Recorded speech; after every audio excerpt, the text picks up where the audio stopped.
welcome to the PoppyHarp Inspire Podcast. I am so thrilled to be able to share another set of incredible harpists and musicians for this year's podcasts. We are so lucky, and thank you so much to all the harpists and musicians that have got involved. We have an incredible lineup for this year, so strap in for an awesome adventure. There will be one new video podcast released every month this year.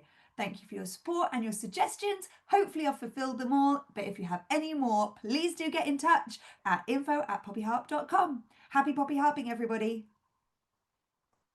Today we have an incredible harpist, prolific performer, composer, educator, somebody that has inspired me in my career, absolute legend, Eleanor Turner. I can't wait to show this awesome video podcast. I really enjoyed talking to Ellie, all about her brand new passion project, Lullabies for the Land, a new book that you can purchase. The link is by the side of this video. So get clicking, get supporting. It was such an incredible chat. Thank you so much to Ellie for her time. And everybody, I hope you enjoy. Hi, Fran. I'm really well, thank you. How are you? I'm good. It's so lovely to have you. Thank you so much for coming on the PoppyHarp Video Inspire Podcast. Woohoo! You're literally one of the first people, when I think back with all of the people that have inspired me, you are one of the biggest just inspirations on my whole harp career. So everybody watching, if you haven't met you yet, you're just incredible, and I can't wait to talk to you all about your book, because I know all about your book that you've just released, but I haven't actually spoken to you about. I should have got mine. One thing I've got prepared, Fran.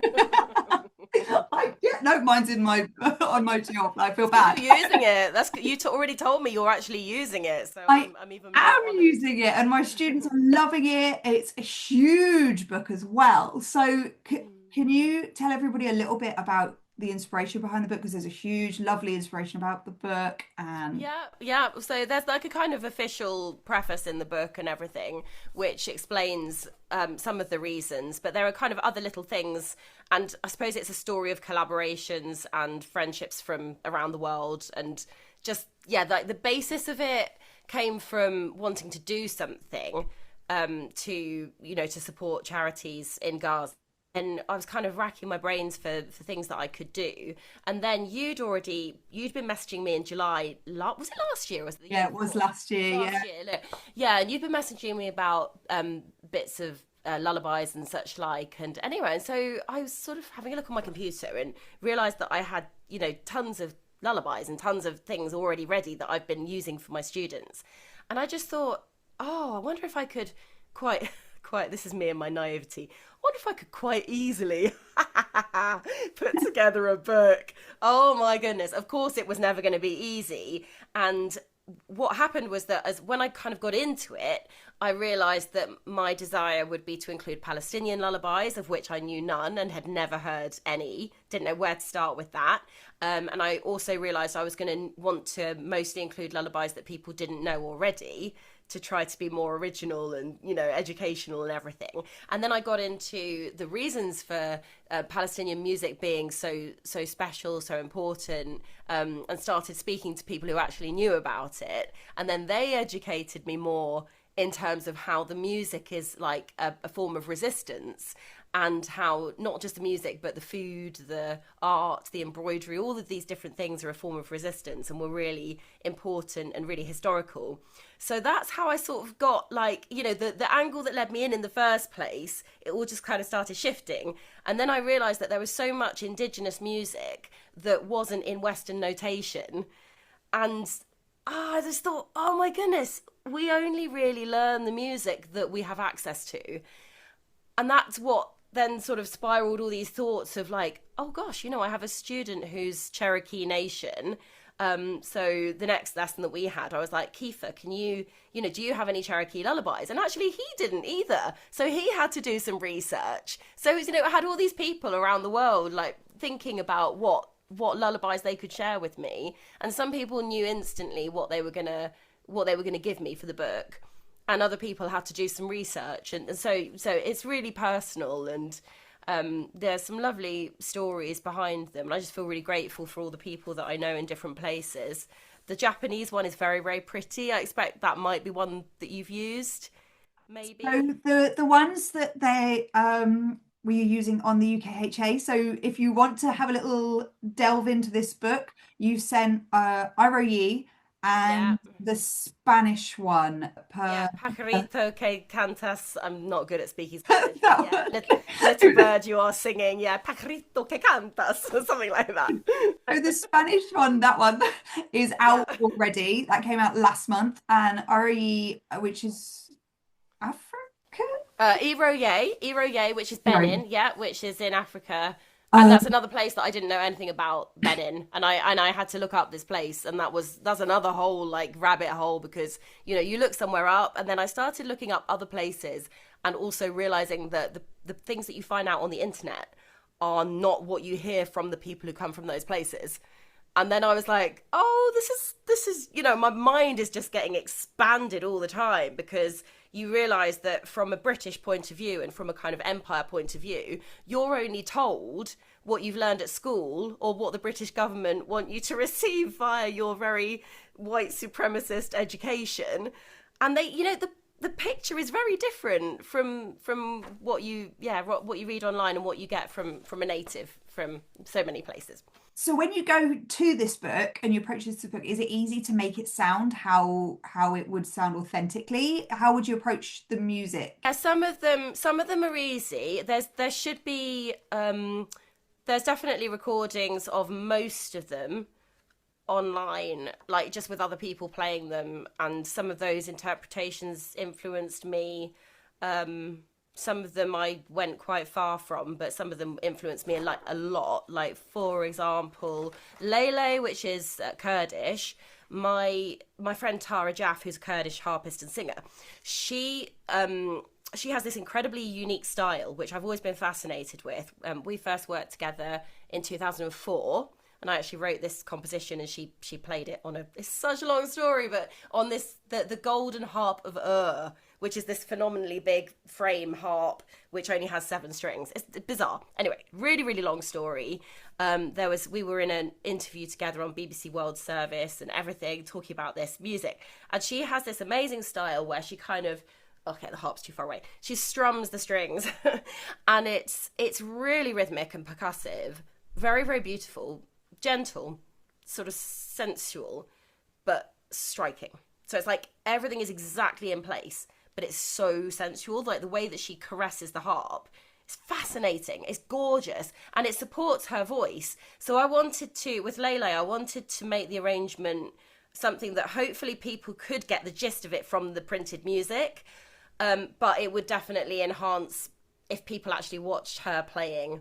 It's like you kind of, so hopefully when people read the notes, like, the notes at the beginning of the book that sort of say where each one came from, if people are interested, if they do a little bit of Googling, then they'll find someone playing it that hopefully would inspire, like, the feel of how to do it.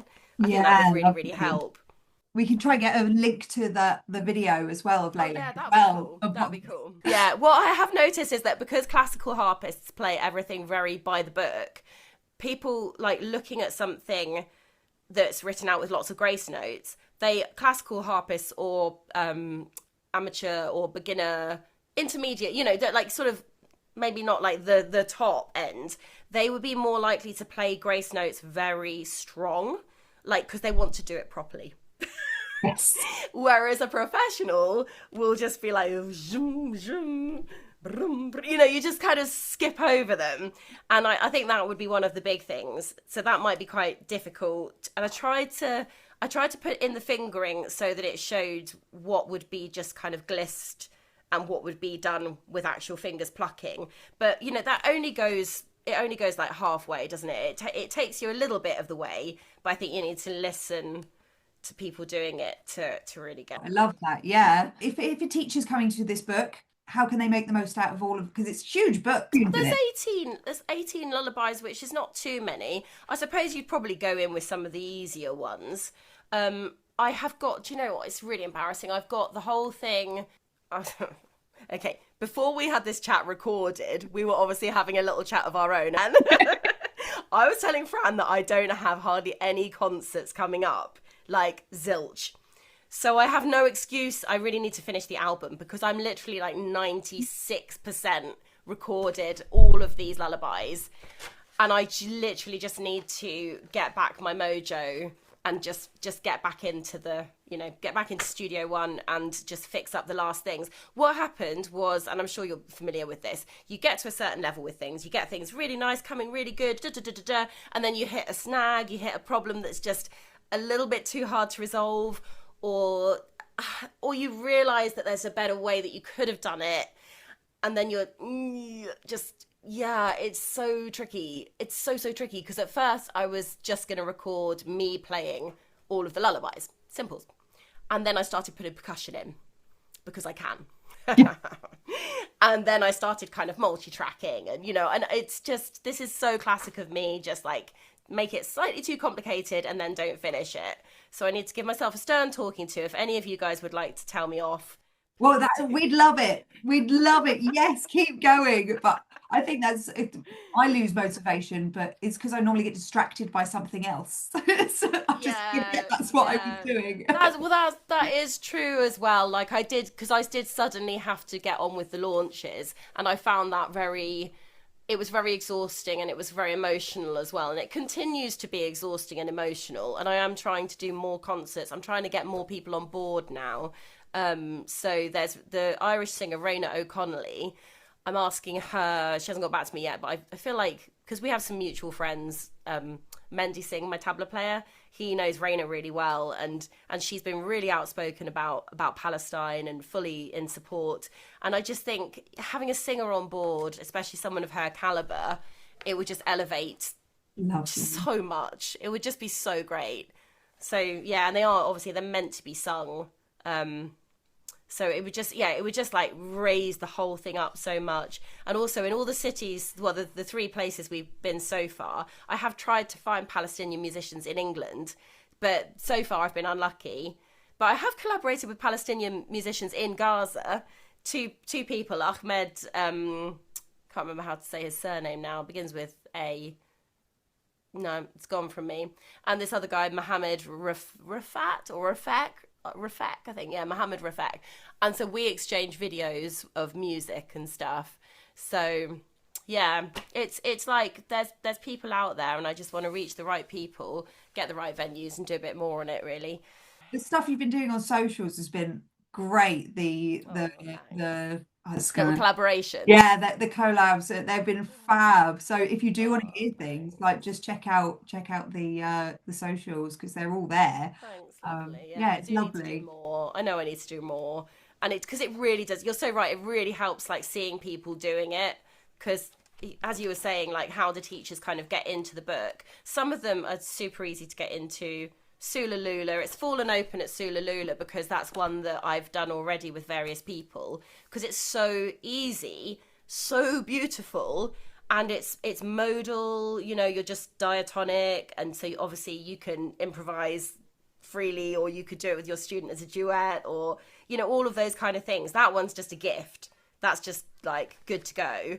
Whereas something like Nami at the beginning is really, really difficult. Like, it's quite difficult to play, it's difficult to hear, it's not the easiest piece of music or the nicest piece of music, because it's through pain, so it's you can hear the pain, and I think that's quite difficult as well. And most of us don't really want to play like pain sounds a lot. We really want to play beauty more.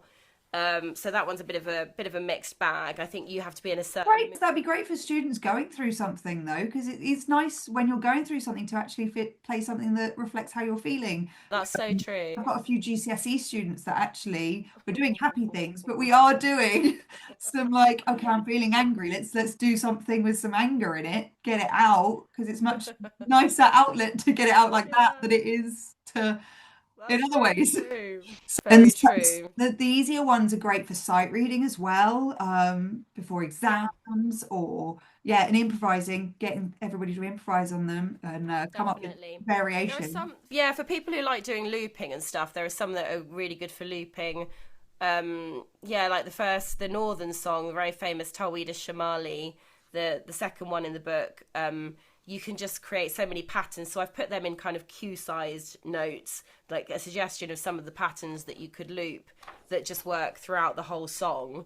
And then there are other ones like that as well that are just really kind of tonic-based. Chandamama Rave, this Telugu one, you know, you could just kind of create a kind of funky B-based pattern and just loop and loop and loop and go crazy on that kind of stuff. Sula Lula, that can be done with a D drone. Most of them can be done with drones because they're so, because lullabies, obviously, they don't really go anywhere harmonically, you know. So, yeah, and for, I suppose for a more beginner level player, definitely you could just play the melody and just play like the keynote kind of thing as a drone in the left hand, or even nothing in the left hand. So, yeah, just nice to tinkle away at. And some of my students have got the book and they just wanted to support the idea. They just wanted to support the project. And they just enjoy having it and opening it and having a little tinkle at something here and there. And I love them for that. I am so grateful. It's great that there's so many different levels in it as well. Yeah. So not only doing something good for the world, but it's good for actually as a book. So you've got Although, do you remember when you were like less advanced and you had those books that were so frustrating because there was only one that you could actually play? Oh. And I really didn't want it to be like that. Like I was determined to keep it all kind of beginner to level to like grade 3. And then I just got carried away with some of them. I couldn't help myself. I think some of the best books are from right at the beginning till grade 6. No, I do like that. I like that. No, I think, definitely. I think that's a good thing. Thank you. And then, me and the artist, so Dima, who did the stunning cover art, she was completely integral because, like me and you, Fran, Dima's got young kids, and so we were basically putting the book together in the middle of the night, like every night for 2 months solid, just texting each other, like, you know, kind of like, where are you at with the kids, basically, like, you know, still on the boob, you know, this one's doing that, this one's doing that, like I might be able to zoom in half an hour, and then obviously then half an hour comes, by that point the other person's child has woken up, so you're just kind of like, just give me 20 more minutes, and then 20 minutes later the other one. It's just like this endless cycle of children. But the thing is that because it's a lullaby book, we felt that was just really apt, you know, like we were really struggling because we are literally in this situation of using lullabies ourselves to get our children to sleep. And we also, it was an emotional outlet. It was something to focus on. Yeah. Just at a really hard time, something positive to focus on.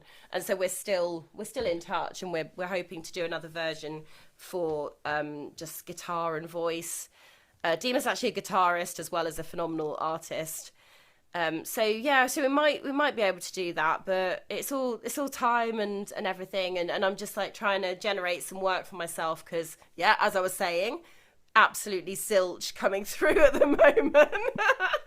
So it's quite difficult because I'm trying to do good things for other people, but I do have to also recognise that I need to promote my own career a bit as well. It's so hard because I find the things that don't pay are the things that are most fun. Yeah. Where you really think you're making a difference and there's no funding there, but you're like, no, I'm going to do this. That's and then I spent hours and hours and hours and think, okay, I should probably do something that earns some money now. Yes, exactly. Yeah, I do. I really do a lot of passion projects. And then sometimes people kind of see you doing a lot of passion projects, and then they think they can kind of jump on board with that. Like, oh, hey, hi, Ellie, I saw that you were doing, basically insert something for free. Would you also like to do my thing for free? No. No, I need paying.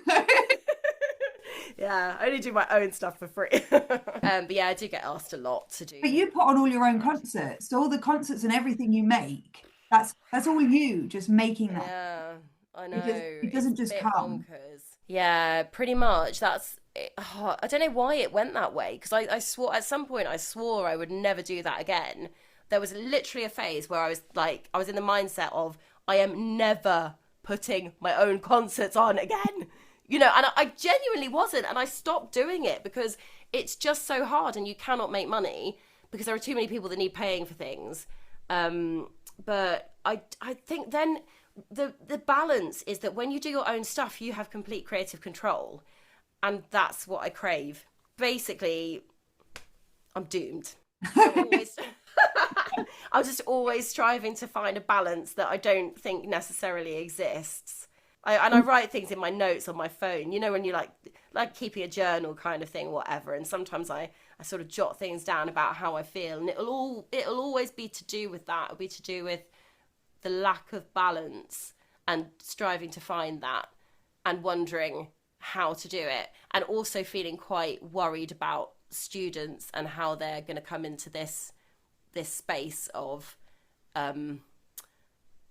just like no one really valuing your creative work.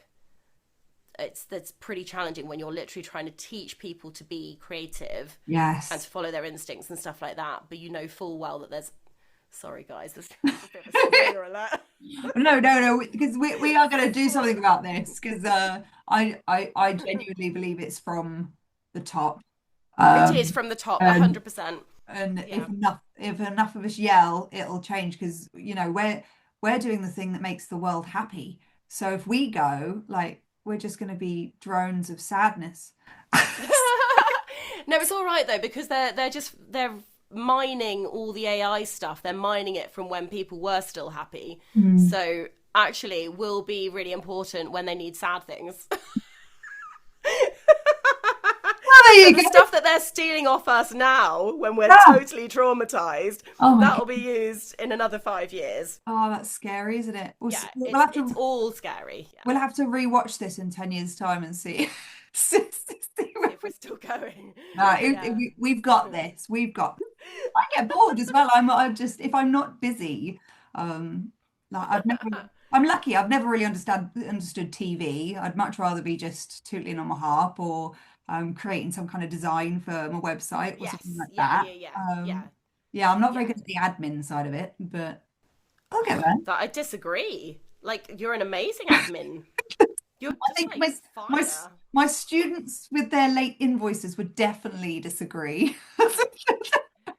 Yeah, well, there's something has to give, but like, you do the essentials, you never drop on the essentials, and I try to be like that myself. Like, there will be things that people have to chase me on. Well, that's just part of being as busy as we are. But yeah, I don't think I can't imagine you ever like dropping an essential. Oh, thanks. Well, we'll see. I've still got time. Well, thanks so much, Ellie. So I will whack all of those links. I'll whack the link to your website.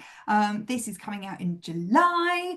Are you doing any courses or anything in July? Are you doing any summer courses? I'm not for public, but I'm for my students. I've got a load of students in Birmingham still, so I'm going up to Birmingham and doing a few days in Birmingham with all my students up there, doing some performance platforms with them up there, so that'll be really lovely. Oh wow. And then I'm in Harp on White in October. Lovely. So it's lovely. It's such a sweet festival, and it's really revamping actually. And the lady that runs it, Anna, is just incredible. I mean, she runs her own restaurant.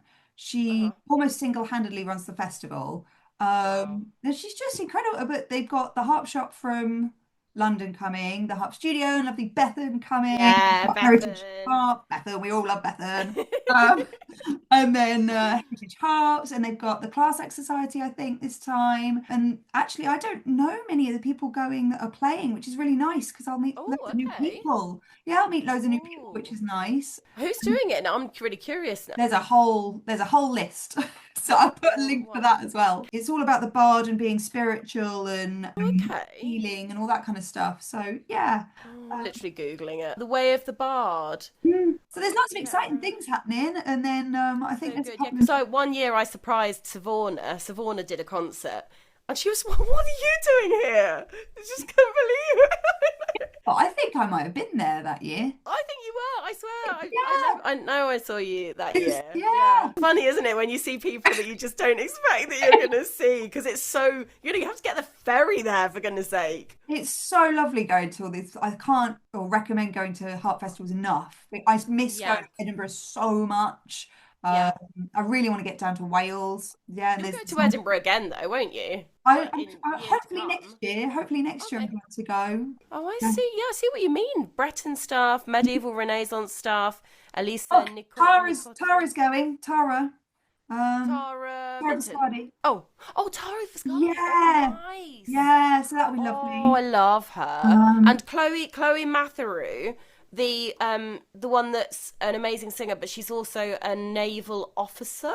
yeah, I've met her once in Edinburgh. Nice I time. didn't even know about her until the UKHA for the magazine. I had to review her album. And Oh, I didn't know about her before that. And I was just like, she's like flipping Moana. that's a good What the description. heck? Yeah. Oh, Rael Moretti. I haven't seen him since Hong Kong 2017, I think it was. Oh, And that's I really love that they get nice. such different people every year. I really I do. love that. So Yeah. do you not have a hand in that then? I thought maybe you had a hand in. No, no, I'm not on I she has asked me, I have been asked to help with the bookings office. So I will be there saying hello to everybody. Famous for your admin. Yeah, exactly. And I do help them with their website, but no, I'm not behind any of the organizing at all. Right. That's all done on the island. So yeah, I Oh. just help where I can. See, help. Yes, you do. Oh, You are amazing. And Keziah says that she loved working with you. She was just like, oh, you bring such energy, which oh, well, you I always learned did. You I always learned from the did. best. Well, thank you so much. That was so amazing. I will Thank make sure to put you. all your links and yeah, you're just incredible. And thank you so much for You are too. Thank taking the you. time to spend time with us. It's been a total pleasure. I've loved every second. Thank you for asking me. I'm very chuffed. Thank you. Thank you. Bye.